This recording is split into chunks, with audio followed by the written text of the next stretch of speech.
Martial law. Let us welcome a well-known figure in our university and on the internet, or should I say, it's showtime! He is currently an assistant professor in the De La Salle University History Department. He also graduated with an MA in History from the University of the Philippines and was a former vice president and the current public relations officer of the Philippine Historical Association. Please all welcome Mr. Michael Chaucer Xiao Chua. A round of applause po. Makasaysayang hapon po sa ating lahat. 20 minutes lang itong binigay sa akin, so inoorasan ko rin. Ang topic natin ay short overview in 20 minutes ng isang yugto sa ating kasaysayan na sabi daw tinatanggal daw sa curriculum yung salita. Sa title lang naman. Diktadurang Marcos. So ginigit ko ulit, Diktadurang Marcos. Pag diktadura, say Marcos. Diktadura, Marcos. Yan, ganun lang po yun. Kasi pwedeng magkaroon ng iba pang diktadura. Ibang panahon na yun. We're talking specifically about the Marcos dictatorship. So, salamat muli sa CONIC, sa tiwalang binigay nyo sa akin, DLSU Ma'am Fritzy, si Sir Angelo, na nakita nyo, isa rin siya sa mga bayani, nasa likod niya si Sister Mariani, yun. Nagbibiro lang ako, si Carmel, si Dijas, hindi ka mukha niya, Papaya magpa-picture tayo. Sir, sorry. Okay, nagpatawa lang ako kasi ang bigat nito, mga kaibigan, pero may gusto akong, So, I will give very, very short outline, but please read my paper on torture, or Marcos human rights violations. You Google it and you will find it, torture. This is about the human rights violation. And how did we fight? There's Haring Bayan. People Power Xiao Chua, you Google that and you'll find these papers. These were the papers that were the basis of this exhibit that we made 11 years ago for the 40th anniversary of martial law. And naglakbay na sa Pilipinas yung exhibit na yan. Kaya proud na proud kami dyan for democracy and human rights. And why? Because the main point of studying the Marcos dictatorship is this. Ito na lang yung maalala man ninyo. If you are in a dictatorship, you lose your basic human right. And what is that basic human right? Your right to speak your mind. Even the choice that you're going to watch on television. We may not have a free internet under a dictatorship, even if the trolls who want the dictatorship thrive in the online democratic environment. Number two, in a dictatorship where there is wala tayong accountability sa ating mga opisyales, ang lahat ay nakatago at kaya pwedeng maging oportunidad para tayo ay dambungin, hindi lang nakaw. We're not just talking about stealing, we're talking about plunder, pandarambong. So yung basic human right na ikaw rin ay ma-aresto ng walang warrant of arrest, that is what we call the suspension of the privilege of the writ of habeas corpus. Pwede kang ikulong ng matagal na panahon nang hindi dinadala sa korte. Basic human rights na tinatanggal sa'yo. So for that reason alone, itong tatlong ito, dapat never again talaga na magkaroon ng isang diktadura. Now, bakit nga ba nagkaroon ng diktadura? Ano ang kontekstong sosyal nito? Kabataan daw ang may kasalanan. Dahil ang mga kabataan, noong late 1960s, early 1970s, sila'y humihingi ng pagbabago sa buong mundo. At ang winds of change na yan ay nahagip ng mga kabataang Pilipino. So, yung mga kabataang Pilipino ay kumilos at sasabihin nila, yung mga aktivista, mga salot sa lipunan, kailangan natin maintindihan na hindi agad rebelde ang isang aktivista. Pero, dahil sa dami ng nangyayaring mga issue noon, nagkaroon din ng rebellion. So, ibang ulagway pa yon. Pero may iba't ibang mga, iba't ibang sektor at iba-ibang klaseng aktivista. May moderato, o moderates, may radical. Magkakaiba yan. At may mga namundok na rin. Pero nung panahon na bago mag-martial law, 2,000 lang yan halos. Ayon sa mga tala. 2,000 New People's Army members, cadres. Pero nung panahon na yon, dahil sa pagigihit ng mga kabataan, iba't ibang grupo ng kabataan, no? Nung minsan, isang sona ni President Marcos noong 1970, siya po ay, paglabas niya sa Senado, siya po ay binato. No? At nagkaroon ng malaking kaguluhan at dinisperse violently ng mga military natin. And after 4 days, nilusob din ang Malacanang. 1970, January 30. No, nilusob ang Malacanang ng mga estudyante, magdugo ang naging sagot ng mga militar, at ang nangyari po ay may namatay na 4 na kabataan. So, hindi lahat gusto yung kaguluhan na yon. May ilan lamang. No? Pero yung kaguluhan na yon ay symptom kasi nung nangyayari na parang helplessness ng kabataan. Na bakit ganito ang mundo? Oh? Kumbaga, parang yun na yung, kumbaga, doon na sumasabog na yung kanilang damdamin, naghihimagsik mula sa kanilang kalooban. Pati na rin ang mga estudyante ng UP na pinarikadahan yung kanilang universidad dahil sa dahil doon sa oil price hike at saka jeepney strike pagsama sa mga estudyante ay sa mga nasa sektor ng jeepney. Kaya pinilit ng mga militar na pasukin ng UP at nagkaroon ng barikada.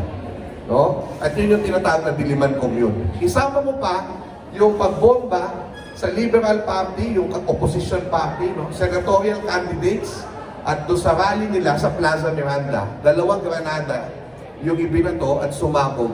No? Siya mang patay at halos 100 ng sugatan. Oh? So yan, ang nangyari. At 1969 pa lamang, nakikita na marami ng issue sa Pangulong Marcos. Una sa lahat, siya ay sinasabi na nahalal sa isang maduming eleksyon noong 1969 for a second term, at nagkaroon na ng issues yung corruption and all of that. Kaya at yung kanyang tendency yung diktatorial, kaya nauso na bago pa man ng martial law ang sigaw na Marcos Hitler, diktador puta. So diktador na, pero sunod-sunuran siya sa Estados Unidos. And in fact, humingi siya ng permiso sa Estados Unidos para ideklara ang martial law. Okay? 1970 yan, 71. By 72, dahil hindi na masyadong maraming mga pagkilos ang mga estudyante, madami no 70-71, pero ginagamit pa rin nilang issue. Itong mga estudyante ay agitated at maraming dumadami ang rebelde, kaya idideklara ko ang martial law. Lagi siyang nananakot na idideklara niya yung martial law. At isang malaking nangyari ay yung MB Karagatan, kung saan nakakuha sila mula daw sa China, papunta sa Pilipinas, shipment of the NPA ng mga armas. Na kanilang nakuha. So, kung hindi nila, sabi nila, naku, dumadami na yung rebelde, eto na, dami ng baril na binibigay ng China. No? Pero, kung hindi nila kayang equal yun, paano nila nakuha yung baril na yun? Sa intelligence nila. So, dami nilang nakuha ang baril.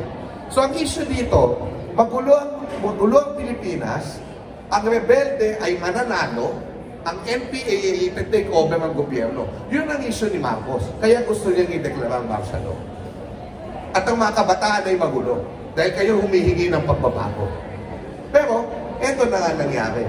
May mga ilan, kahit sa military, na sinasabi na hindi naman kailangan ng martial law. Ano ba yung martial law? The martial law is a special power granted by the Constitution kung hindi na kaya ng normal na presidential powers yung nangyayari sa Pilipinas. Ang sabi ng mga military, ito ay meron pa silang kaya pa ng gobyerno. Hindi malaki. 2,000 lang ang kadre. Hindi nila kaya i-take over ang Maynila. Ayun na sinasabi nila. No? Pero maraming bombahan, nagkaroon ng bombahan. Ang nangyari ay nagkaroon ng bombahan sa iba't ibang lugar na yun pala, militar pala ang gumagawa. Pati nandun sa mga commander, kasi sinasabi ni Marcos, mga komunista ang kasama ng Liberal Party, gusto nilang pabagsakin ng gobyerno. Yun pala, sabi ni bagong research ni Dr. Iscalis, na pati si Marcos gumamit ng mga komunistang mga rebelde din, nakalaban ng NPA at yun ang ginagamit nila para bombahin, para magkaroon ng sitwasyon na magulo pala. At kinailangan nilang magkaroon ng peking ambush ni Juan Ponce Enrile, Defense Secretary, noong gabi ng September 22, 1972. Sinasabi na pinirma ni Marcos ang Declaration of Martial Law September 21. Ayon sa mga historiador ngayon, ito yung malaking kasinungalingan. 21 lang yung nilagay niyang date kasi yun yung divisible by 7, na lucky number niya. Pinirmahan niya ng madaling araw ang Martial Law Proclamation. Nagsimula ang mga hulihan noong panahon na yun. Inuna na nila nung gabi si Ninoy Aquino, ang numero 1 oppositionist. Nasa listahan niya, na yan yung mga nahuli nila nung gabing yun. Kasabantayong ng mga bayani. Ang inuna nila, Senator Ninoy Aquino at ang Lasalliano si Senator Jose W. Diokno, o yung tinatawag na Pepe Diokno. So, after that, wala ng TV, wala ng radyo, walang newspaper, nagising ang Pilipinas, no? At noong hapon na, sa TV station, nagkaroon ng cartoons, wacky races. At sa buong martial law, gusto kong ipakita itong fact na to, sa buong martial law, cartoons talaga yung kanilang ipapalabas dahil supposedly walang political color. No? At para tayong mga bata na kapag nanonood ng Coco Melon at saka ng Peppa Pig, no, ay behave. So, Mommy, Daddy is here, Mommy Fern, Mommy Aunt, Mommy Meldy, Daddy Andy, behave kayong lahat. At noong 7 o'clock, lumabas si President Marcos sa television at sinabi niyang, I have proclaimed martial law to save the Republic and reform our society. Yeah, to save the Republic, at gusto niya magkaroon daw ng bagong lipunan. Mamaya i-check natin, yun ba talaga ang gusto niya? Bagong lipunan ba talaga? Mamaya na yan. Unang gabi ng martial law, yung mga mahabang buhok na lalaki, pinagupitan ng pulis. Naging barbero yung pulis, no?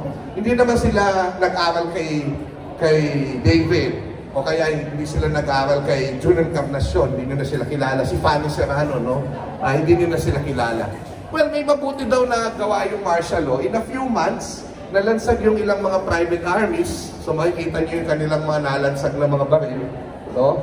At of course, naaalala yung martial law kasi walang budget, sinarado yung Senado. Si Marcos ang gumagawa ng batas, si Marcos ang gumagawa ng budget. So paano mo i-check yan? So kaya marami daw nagawa. No? Kaya hindi nyo rin masisisi lolo nyo kung nagpo-focus sila doon sa mga nagawa daw ni Marcos at saka ni Imelda Marcos na mga kung ano-anong proyekto. Pero at what cost? Ano ang cost ng lahat ng ito? Ang sabi kasi niya, sa ikaunlad ng bayan, disiplina ang kailangan. Ngayon, pag nagdidisiplina kayo, salita, bawal nang bubugin yung anak. Ang disiplina para him, bubugin natin yung sambayan ng Pilipino. No? Kaya ano ang nangyari? Ano? Ito na nga, no? Bawal kang mag-picket, bawal kang mag-union, pero ang mga Pilipino lumaban. 1976, nanalo ang Latondela strike. Nagkaroon ng massive militarization, pwede kang listahan lang, walang warrant of arrest, walang korte, pwede kang kunin ng military. No? At nagkaroon ng iba't ibang pagkulong sa Manila, ABC, back to be or proceed to be. Aguinaldo, Bigutan, Crame, Aguinaldo, Bigutan, Crame, back to see. Bonifacio pala, back to be or proceed to be. Death. Yan.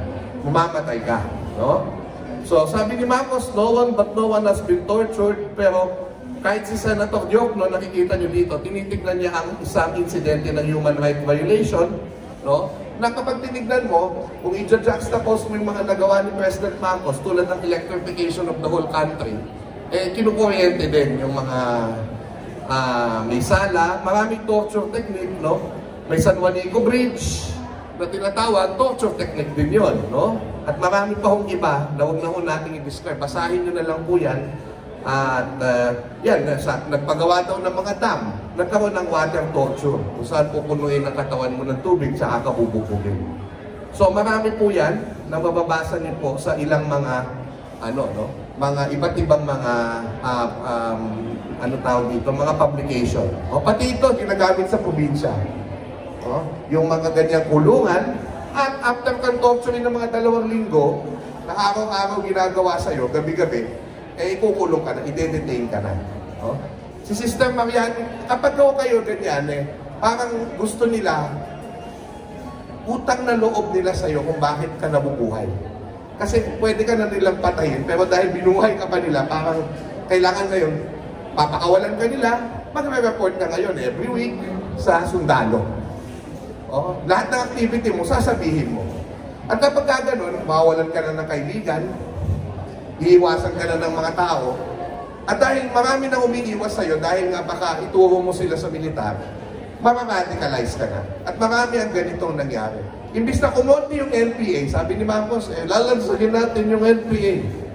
Hindi na lansag ang NPA. Sila ay dumami.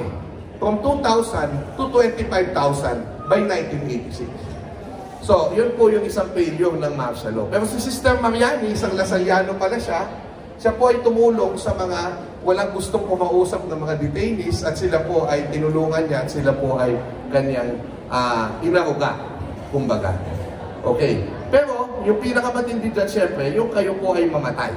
Patayin. Tulad ng nangyari sa pressman niya, na si Primitivo Mijares, na dahil close siya kay Marcos, eventually, nagkaroon sila ng falling out, nilabas siya lahat ng alam niya about the Marcos dictatorship. No? Sa Amerika, wala nang nakakita sa kanya kasi bigla na lang siyang nawala. No? At yung anak niya si Boyet, na 17 years old or 16 years old lamang, ay natagpuan ding patay. Ihinulog sa isang helicopter at binunot lahat ng kuko niya, may 33 ice pick wounds around the body. No? Anak lamang siya. No? Pag narinig niyo yung kwento ni Ma'am May, maiiyak din kayo. Panoorin niyo yung Kingmaker na pelikula at makikita niyo yung istorya ni Ma'am May Rodriguez na dito siya ngayon. Maiiyak talaga kayo sa nangyari noon. At maraming kabataan ang namatay. Oh, si Billy Beck ng UP at Ateneo, no? Si Edgar Robson. Mga kabataan sana na pinuno natin sila. Pero wala na po sila. Sila dapat yung ating mga pinuno. Pati mga tribal leaders na tinatawag natin. Pati mga massacres, madaming massacres sa iba't ibang lugar. At ang pinakamatinding massacre po, no, ay ang tinatawag na Palimbang Massacre, na kung saan halos 1,000 Muslim po ang kanilang pinatay. Systematically, sa isang mosque. No? Mga ano, no? So, yan po ang nangyari. Now, martial law ba to save the Republic? Sabi ni President Marcos sa kanyang diary, noong panahon na nagkaroon ng first quarter storm, ito yung nag-rally yung mga kabataan noong 1970. Ang sabi ni Marcos, no, gusto niya mag-prepare dahil nandyan na nga yung mga rebelde, no, to take over now. No? Ang nangyari, no, hindi kaso, gusto niya mag-declare na ng martial law. No? Noong 1970 pa lang. Pero hindi daw tatanggapin ng tao. So anong gagawin niya? Aantayin daw niya na lumala ang lahat. We could allow the situation to develop naturally. Then after massive terrorism, wanton killings in an attempt at my assassination and a coup d'etat, then declare martial law or suspend the privilege of the writ of habeas corpus and arrest all, including the legal cadres. Right now, I'm inclined towards the latter. So, hihintayin niyang lumala ang sitwasyon ayon sa kanyang diary. Oh, hinihintay niyang lumala, kapag sobra-sobra ng lala ng sitwasyon, idedeklara niyang martial law, tatanggapin ito ng tao. Ano ang dahilan? Next paragraph. If I want to be perpetuated in power, this is the easier way to it. Para umaba ako ang stay ko sa kapangyarihan. Hindi po ako nagsabi niya. Si Marcos po ang nagsabi niya. Okay? At what cost? 11,103 verified human rights violations, 70,000 no? Total human rights violations, almost 2,000, 3,000 deaths recorded, no? Na sinasabi, pera-pera lang daw. May nagsabi na isang tao na kilala nyo ngayon, pera-pera lang daw yung mga victim ng martial law. Pero kahit gaano kalaking pera, hindi matutumbasan yung sakit na nakanasan nila. At what cost? To perpetuate himself to power. Pandarambong na umabot ng 10 bilyong piso, 100 milyong dolyar sa isang araw para sa mga alahas ni Imelda, ang kanilang ginastos. ang pagbaba ng ating ekonomiya sa pinakamatinding pagbaba. No? Kahit pagsama-samahin mo yung mga presidente, sa talaga yung isa sa pinakamababa, no? Liban sa COVID-19 pandemic. Nakita ninyo? Oh? So hindi totoong tumaas ang ating ekonomiya panandalian lamang. Pero bumaba din. At yung pula po sa kanya yan po yung pinakamataas na pag-utang natin. Oh? Sa nagdaan. Habang sinasabi nila na hindi daw nila alam kung gaano sila kayaman. I'm not aware of the extent of my wealth. That's how rich we are. Sabi. At habang nasambayan na naman ay nagkaroon ng mga batang negros na nagutom, namatay. At sabi ng AFP mismo ay ayaw na nilang maulit ang nangyari ng martial law kahit sila yung military ng panahon na yun. To end, I would like to show you something. Dahil tayo ay kumilos. Tayo ay lumaban doon sa mga nangyari nito. At may amazing things. Sige, pindutin mo lang. Yan. Na makikita kayo. Ayaw. Paano muna? Yung file na lang. So, pag nakita ko, sandali lang ito. Kasi sabi nila, di ba, yung mga Lasaljano daw mayaman, Conyo schools, alam nyo ito, di ba? Parang hindi daw marunong lumaban. Oh? At lagi na lang na-highlight yung ibang university. Pero kung tutusin, pag tinignan mo natin itong video na ito, ay makikita natin, ayaw din. Mag-girl. Yan mo. Extension yan.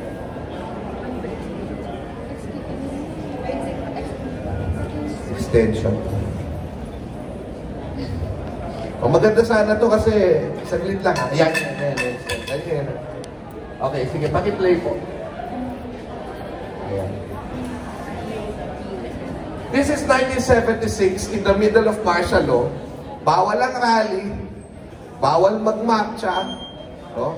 Pero, may makikita po kayo ng mga lumalabas na mga estudyante dito. No? Sige. O, pwede na yan. Sige. Play mo na. Ayan po. Ayan. Saan ito? Grabe. Ang ganda ng mga ano nila, no? Ng mga pantalon nila, no? Bell bottom. Ayan. Lumalabas po sila sa isang eskwelahan. No? Ayan, ibagsak daw ang batas militar. Ano eskwelahan yan? De La Salle University po yan. Sa Southgate, naglalabasan.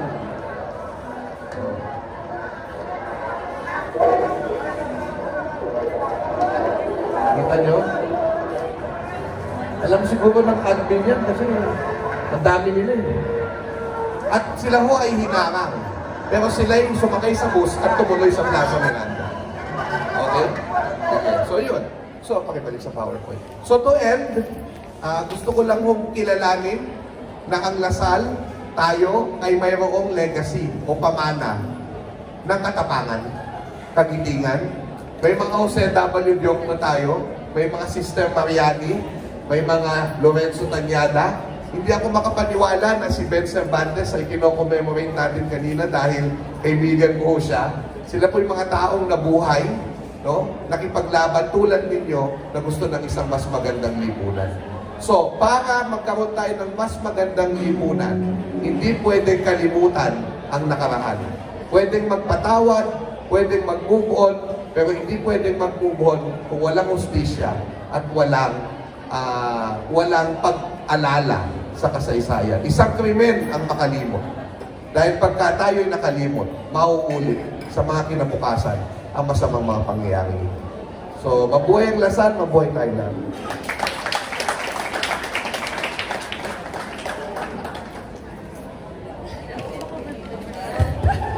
Maraming salamat po, Mr. Xiao Chuo, sa 23. inyong presentation.